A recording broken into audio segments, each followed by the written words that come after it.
Everyone. तो कई बार क्या होता है, सेशंस में भी होता है और ये नॉर्मल डेवलपिंग चाइल्ड के साथ भी होता है।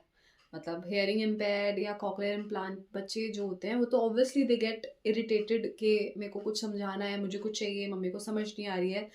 तो by throwing things, throwing tantrums, वो हमें चीज़ें समझाने की कोशिश करते हैं कि why you are not understanding this. But normal भी जो टिपिकली डेवलपिंग चाइल्ड है वो भी कई बार अपना एग्रेशन ऐसे ही दिखाते हैं कि लो सामान लिया और फेंक दिया। मम्मी ने कुछ करने के लिए कहा, मम्मी ने कहीं जाने के लिए कहा, मुझे नहीं जाना, सामान लिया और फेंक दिया। In that after that also the child start crying कि मैंने ये तो कर दिया है, अभी आपने मुझे कुछ करने के लिए कहा, मैं ये नहीं करने वाली, और अब मुझे प्यार भी चाहिए। तो मम्मा का रिएक्शन यही होता है, मैं यही देखती हूँ कि उसने वो फेंक दिया तो वो पहले सामान उठाएंगी और फिर उसको हक करेंगी कि और ले मेरा बच्चा। पर ये करना सही है?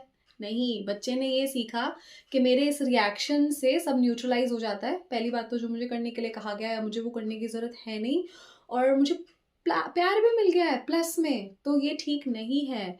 कुछ भी ऐसा बिहेवियर हो रहा है, बच्चे ने कुछ फेंक दिया है, मार रहा है, हिट कर रहा है, first of all stop that behaviour then and there कि no, you can not hit mamma, you can not throw things like this. Mamma no, you sit, you what do you want, talk to the child, बात करने की कोशिश करो। और लग रहा है वो बात करने की कंडीशन में नहीं है तो just calm the child, but don't do as what the child has said, क्योंकि उससे उसको ऑलरेडी रेनफोर्समेंट मिल चुकी है कि मेरे को अगर कुछ चाहिए I have to show certain behaviour, और उसके बाद मेरा कहना पूरा हो जाता है। जो कि जनरली मैं देखती हूँ कि पेरेंट्स यही करते हैं, उनकी भी गलती नहीं है, विद टाइम मे बी उनका ये नेचुरल रिएक्शन है जो निकल के आता है, पर वो नहीं करना है। I know that's your child and you want to love that child, but that is not the correct time to love. You are directly or indirectly conditioning the wrong behavior of the child कि मुझे कुछ चाहिए तो I have to shout, throw things, throw tantrums in order कि मुझे पापा या मम्मा से क्या करवाना है। Instead, don't do as the child said. Try to calm the child, relax the child, and then talk about it. Okay, you wanted this, but why did you did that? Let's just take all those things on the table and then we'll talk. धीरे धीरे होगा, obviously एकदम से overnight नहीं होने वाला है।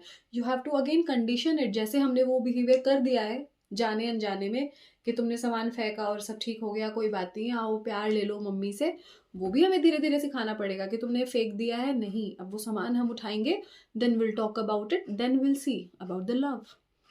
Because प्यार भी फ्री में मिल जाता है तो बच्चों को उसकी वैल्यू नहीं होती। Thank you so much.